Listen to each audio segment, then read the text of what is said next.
मेरा एक और सवाल नितिन जी आपसे ही रहेगा कि जिस तरह से आपने बात की, अनिंदर जी ने भी बात की कि फोमो में अब लोगों ने ले लिया है। जिन निवेशकों को ये फोमो हुआ, काफ़ी निवेशक यहाँ पर सतर्क हो गए, लेकिन कहीं को ऐसा लगा कि यार अगर नहीं लिया इन वक्त पे तो हो सकता है कि आने वाले दिनों में और बड़े लेवल्स यहाँ पर चांदी में आते हुए नजर आए। अब जिन लोगों ने खरीद लिया है ऊपरी स्तरों पर, उन्हें इस वक्त क्या करना चाहिए? क्या वो बने रहिए?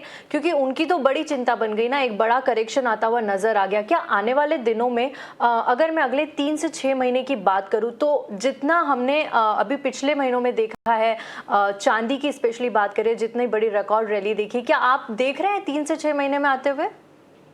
बिल्कुल, मुझे लगता है कि नेक्स्ट क्वार्टर जो होगा which will start from April 1, हम देखेंगे कि एआई स्टॉक्स को लेके जो आनंद सर ने बात करी, वो नेगेटिविटी भी जो है वो काफी हद तक खत्म हो जाएगी। और प्लस क्रिप्टो में जिस तरीके से मार्जिन इम्पैक्ट आया, वो दूसरे एसेट क्लासेस में लास्ट 14 तारीख से अब तक बात करें तो $1 ट्रिलियन जो है वो वाइप आउट हो चुका है।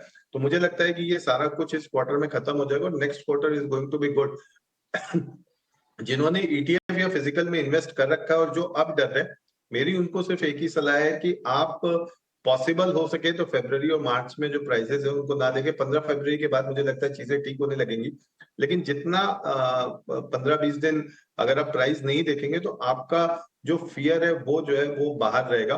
और बाकी ट्रेडर्स को मेरी एक ही सलाह है कि buy the fear sell the greed, this is the maximum fear time. अगर आप ब्लूमबर्ग का ग्रीड एंड फियर इंडेक्स देखेंगे तो वो भी 12 पे पॉइंट की वैल्यू पे आ रहा है, जो बता रहा है कि एक्सट्रीम फियर है।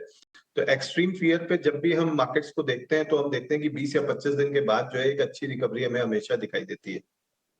ठीक है, तो फंडामेंटल्स मजबूत है और आने वाले दिनों में फिर से अच्छी रिकवरी यहाँ पर आप आते हुए देख रहे हैं। भाविक सर, आपकी क्या सलाह होगी? जिस तरह की रैली और उसके बाद एक बड़ा करेक्शन सोने और चांदी दोनों में आता हुआ नजर आया, आपको भी लगता है कि फंडामेंटल्स यहाँ पर अभी भी मजबूत है, जो इंडस्ट्रियल डिमांड है वो अभी भी बरकरार है और आने वाले दिनों में फिर से हम एक बाउंस बैक सोने और चांदी में आते हुए देखेंगे? कौन से लेवल्स आप देख रहे हैं यहाँ से आते हुए? नमस्कार तृप्ति जी। देखिए ये नमस्कार सर। सही है क्योंकि 4 दिन में हम देख रहे हैं कि 4 दिन में कोई फंडामेंटल फैक्टर्स चेंज नहीं हुए। इनफैक्ट लास्ट वीक के जो फंडामेंटल फैक्टर्स और ये वीक के फंडामेंटल फैक्टर्स है वहीं के वहीं है। ना ही चांदी और सोने में डिमांड जो है वो रातों रात कम हुई है, ना ही माइनिंग में कोई सप्लाई इश्यू आया है।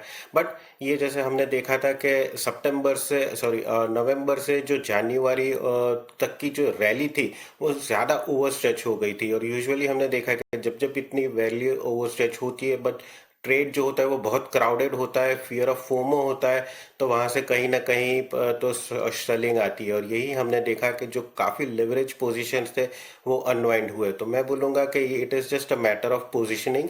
जहाँ पे पोजीशनिंग हम देख रहे थे बहुत बाई साइड थे, तो अभी अगर देखें तो काफ़ी फ्रॉड सारी निकल चुकी है। अगर मुझे लग रहा है कि कौन सी वैल्यू सही है सोने और चांदी में, तो आई वुड से कि इंटरनेशनल मार्केट में मुझे लग रहा है बिटवीन 60 टू 65 आता है तो वो अच्छी वैल्यू रहेगी। जो सिल्वर में हमारे यहाँ में भी बिटवीन 180 टू 2 लाख के।